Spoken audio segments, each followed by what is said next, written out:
একটা ডিম আর ১ কাপ ময়দা দিয়ে তৈরি করে নিব খুবই মজাদার বাচ্চাদের খুবই পছন্দের চকলেট প্যানকেক।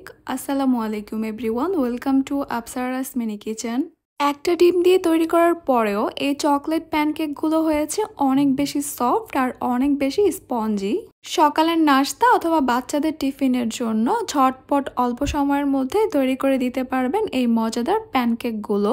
শুধু যে বাচ্চারা তা কিন্তু না, বড়রাও কিন্তু খুবই পছন্দ করে এই প্যানকেকগুলো খাবে। প্রথমে একটা মিক্সিং বোলে আমি দিয়ে দিব একটা রুম টেম্পারেচারে থাকা ডিম, সঙ্গে দিয়ে দিচ্ছি হাফ কাপ চিনি, ভ্যানিলা এসেন্স দিয়ে দিব 1 চা চামচ। ভ্যানিলা এসেন্সটা দিলে ডিমের আর কোনো স্মেল থাকবে না। এবার ডিম আর চিনিটাকে খুব ভালোভাবে মিশিয়ে নিতে হবে। আমি একটা হ্যান্ড হুইস্ক দিয়ে খুব ভালোভাবে ডিম আর চিনিটাকে মিশিয়ে নিব। চিনিটা গলে গিয়ে মিশে যাওয়া পর্যন্ত মিশাতে থাকতে হবে।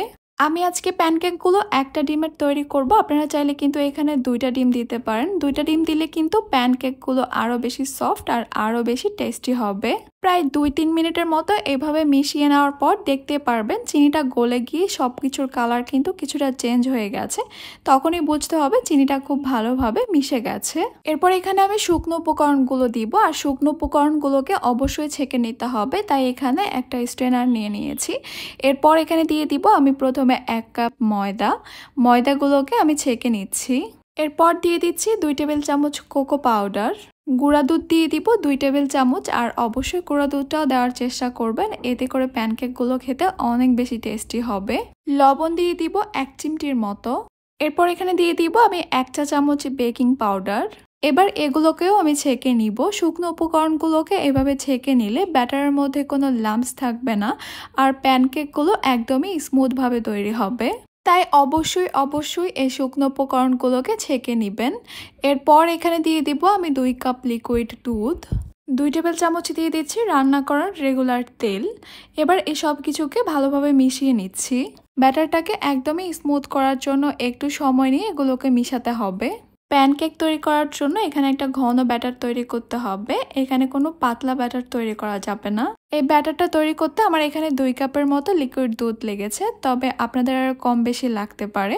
যদি মনে করেন ব্যাটারটা অনেক বেশি পাতলা, তাহলে কিন্তু কিছুটা ময়দা দিয়ে ঠিক করে নিতে পারেন। আর যদি মনে হয় অনেক বেশি ঘন, তাহলে কিন্তু আর একটু লিকুইড দুধ অ্যাড করতে পারেন। আমি একটু আপনাদেরকে প্যানকেকের ব্যাটারের কনসিস্টেন্সিটা দেখিয়ে দিচ্ছি।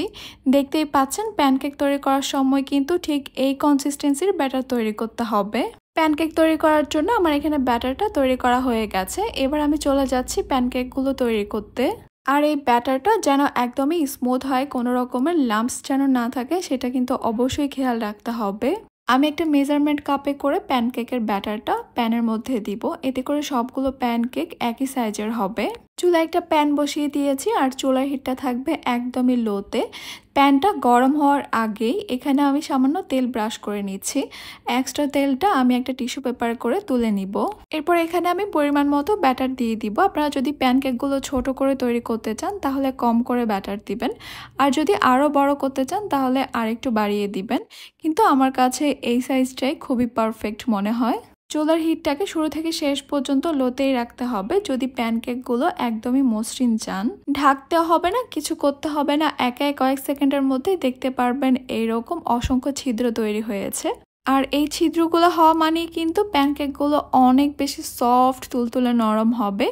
এরপর অন্য পাশটা উল্টিয়ে আমি কয়েক সেকেন্ডের জন্য রাখবো, তারপর তুলে নিব প্যানকেকটা। এখানে 2টা ব্যাপার অবশ্যই মাথায় রাখতে হবে, প্যানটা যেন অতিরিক্ত গরম না হয়ে যায়, আর চুলার হিটটা যেন লোতেই থাকে। তাহলেই দেখতে পারবেন সবগুলো প্যানকেক কিন্তু ঠিক একই রকমের সুন্দর হবে, আর খেতেও কিন্তু অনেক বেশি টেস্টি হবে। একটা ডিম দিয়েই কিন্তু 10 থেকে 12 পিসের মতো প্যানকেক তৈরি করে নেওয়া যাবে।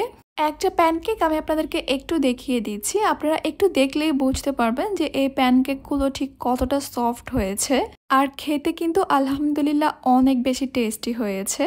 আশা করছি আমার আজকের রেসিপি আপনাদের কাছে খুবই ভালো লেগেছে আর সহজও লেগেছে। তাহলে আজকে এই পর্যন্তই। সবাই অনেক বেশি ভালো থাকবেন, সুস্থ থাকবেন। আল্লাহ হাফেজ।